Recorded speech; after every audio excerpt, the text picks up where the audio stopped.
Hello! Change of plans for tonight. I had said to some people I would do a Dundee cake, but remembering that it's burn supper on Saturday, we're actually going to do haggis and clapshot. Now clapshot, I believe, is an Orcadian word, but I'm quite sure there'll be variations of this up and down Scotland. And all it is a turnip, big turnip. I know some people call that Swede, but in Scotland we call it turnip.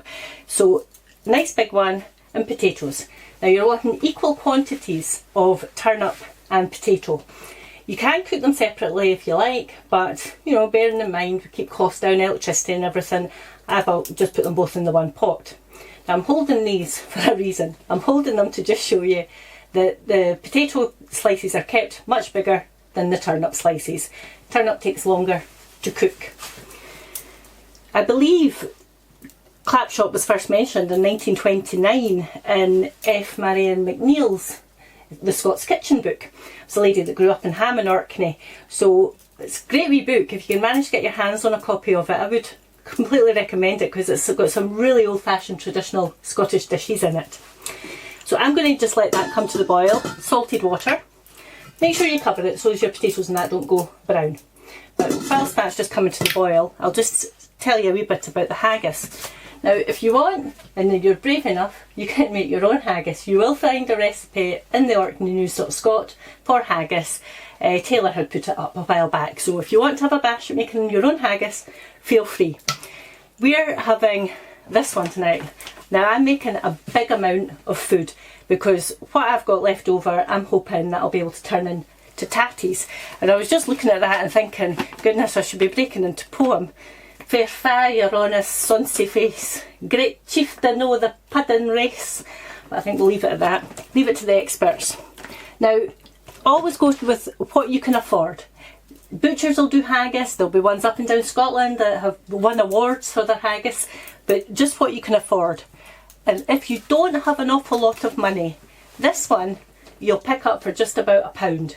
Now you'll maybe get it in Poundland, Lidl, Tesco, they'll all have it, and they'll all range from about £1 to £1.40. And we like this, we always keep this in the motorhome because you can just cook it, empty it out the tin, break it up with a fork on the stove, and it only takes minutes to heat through. So always being mindful that people are on budgets, then I would recommend this. So right now we're going to just leave this to come up to the bubble, give it 25 minutes once it does, and we'll come back in about half an hour and see you then. Bye! Okay, so everything's perfectly cooked. Always come through, just check it around about the 20-25 minutes.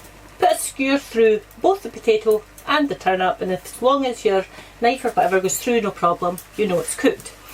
Drain them, make sure you get all the water removed, and then pop them back into the pot and just leave your pot sitting just for a couple of minutes on the heat, and that'll get rid of any excess moisture. Then literally all you're doing is a great dod of butter. I'm not even going to give you a quantity because that's what it is, a great dod of butter. Helps flavour the neep and the tatty beautifully. Good sprinkle of black pepper, I'll say probably about half a teaspoon because you're wanting it to be quite spicy. But start small, you can always taste and add more. And then all you're needing to do then is champ them. Just get everything good and mixed together. This is great actually if you've got people in, just get everybody to come and have a bash and just keep champing them down. Champing just being mashing. I'm going to have to start correcting my speech and letting folk know what I mean. I keep getting asked questions like, folk watching in America, they were wondering what my sidebies were the other day. I had to just say scallions or spring onions, whichever. Now, what I never did was, I didn't tell you, I'd used a kilo of peeled tatty and neep.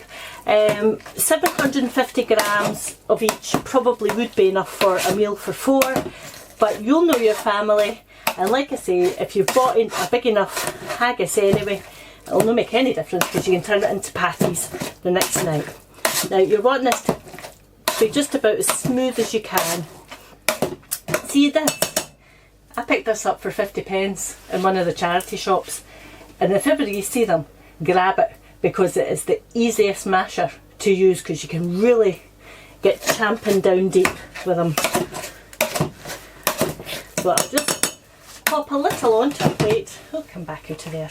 Ugh. Now, I've often said Scottish food doesn't always look the best, but my goodness, there's nothing wrong with just something that fills your belly and keeps you from being hungry for quite a few hours. So just a good old dod of both. If you want to, you can pile it up in a little ramekin and make it into layers, but for goodness sakes, I'm sure we didn't do that when we were rampaging over the Highlands. But anyway, here we have Burns supper. So in memory to the great bard himself, Slange. Happy Burns night. Slange. Enjoy. Slange. Yum yum. Highland Park. Bit of promotion going on here, but Highland Park. Yum yum.